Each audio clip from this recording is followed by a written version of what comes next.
Bapak dan Ibu, kita lanjutkan kembali tausiah subuh kita pada hari ini dengan judul Faedah Beribadah Puasa. Bapak dan Ibu, saudara dan saudariku yang dirahmati oleh Allah Subhanahu wa taala, hari ini alhamdulillah kita telah memasuki hari yang keempat di bulan suci Ramadan.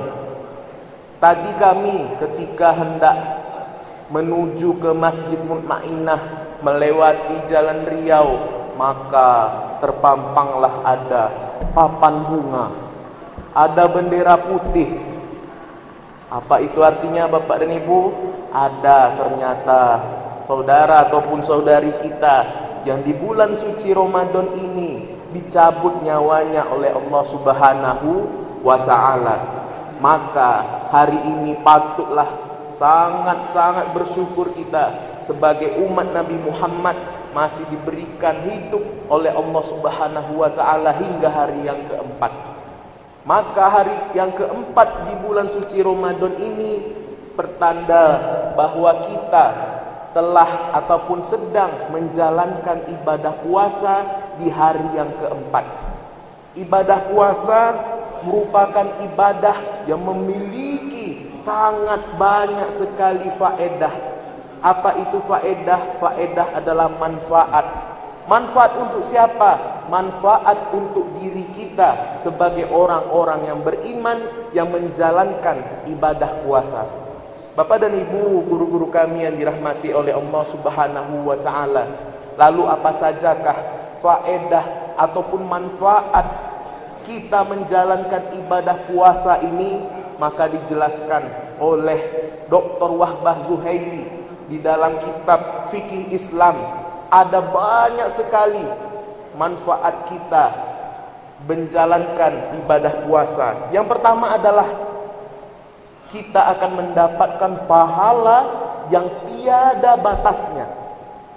Bapak dan Ibu, alim ulama yang dirahmati oleh Allah Subhanahu wa taala, puasa merupakan bentuk ketaatan kita kepada Allah Subhanahu wa taala.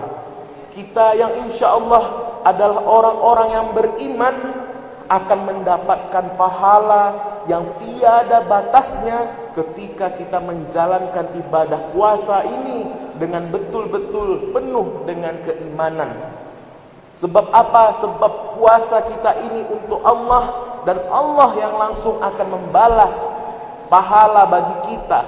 Kenapa tiada batas Allah berikan? Karena karunia Allah itu sangatlah luas. Bapak dan Ibu, saudara dan saudariku yang dirahmati oleh Allah Subhanahu wa taala, kita menjalankan puasa ini untuk mencari, untuk meraih ridho Allah Subhanahu wa taala. Ketika kita beramal, maka kita yang paling kita cari adalah ridho Allah Subhanahu wa taala.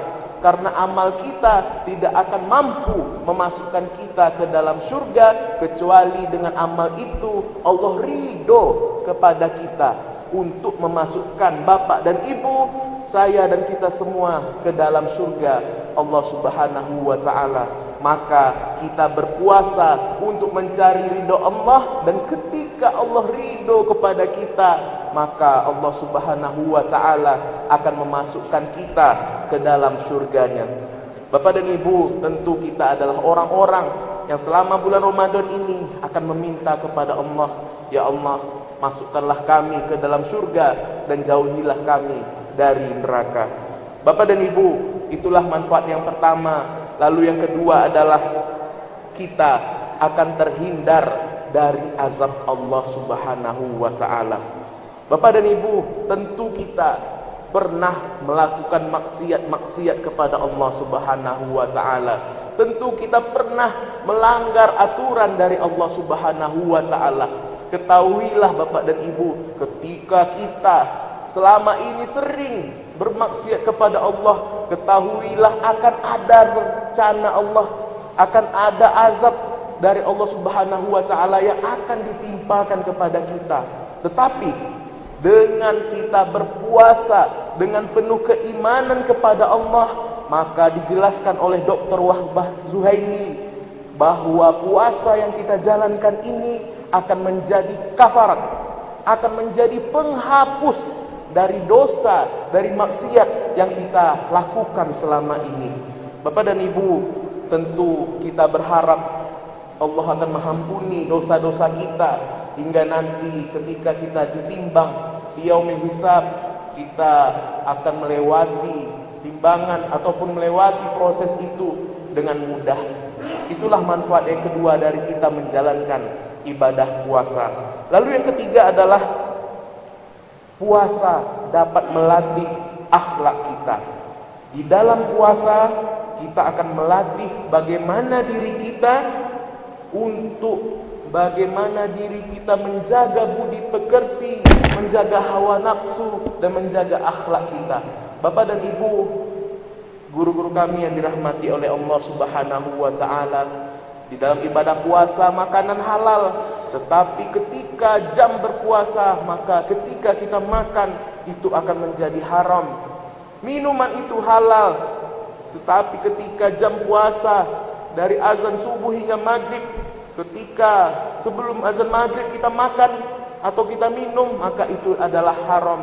Maka ini semua adalah untuk melatih diri kita, melatih hawa nafsu kita, bagaimana kita mengendalikan hawa nafsu kita untuk menentukan bagaimana kita menjalankan hidup ini, tentunya dengan aturan dari Allah Subhanahu wa Ta'ala.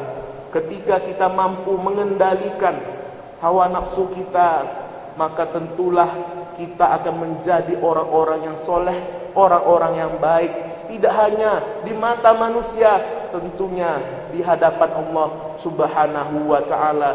Ketika kita menjadi baik, banyak keuntungannya, banyak orang yang mendoakan kita, banyak orang yang senang kepada kita, banyak orang yang selalu mendoakan ketika sholat untuk mendoakan kita karena kebaikan kita, karena kita mampu melawan hawa nafsu kita, mampu mengendalikan hawa nafsu kita, hingga tak ada saudara-saudara kita, tetangga-tetangga kita yang kita sakiti dari lisan kita. Tidak ada saudara-saudara kita, tidak ada tetangga-tetangga kita yang kita sakiti karena perbuatan-perbuatan kita. Bapak dan Ibu, sangat banyak sekali manfaat dari kita beribadah puasa. 3 pada pagi hari ini kami sampaikan, semoga bermanfaat bagi kita semua. Kami mohon maaf jika terdapat kesalahan. Kesimpulannya adalah puasa dapat memberikan kita pahala yang tiada batas. Kemudian puasa dapat menghapuskan azab Allah kepada kita yang karena kita melakukan maksiat kepada Allah. Dan puasa akan menjadikan ataupun membentuk diri kita menjadi orang-orang yang soleh, dapat mengendalikan hawa nafsu yang berguna bagi diri kita, berguna bagi tetangga kita, dan berguna bagi masyarakat dan agama ini. Demikianlah kultum singkat pada pagi hari ini. Marilah kita tutup dengan mengucapkan hamdalah, alhamdulillahirabbil alamin, dan doa penutup majelis, subhanakallahumma wa bihamdik, asyhadu an la ilaha illa anta, astaghfiruka wa atubu ilaik. Assalamualaikum warahmatullahi wabarakatuh.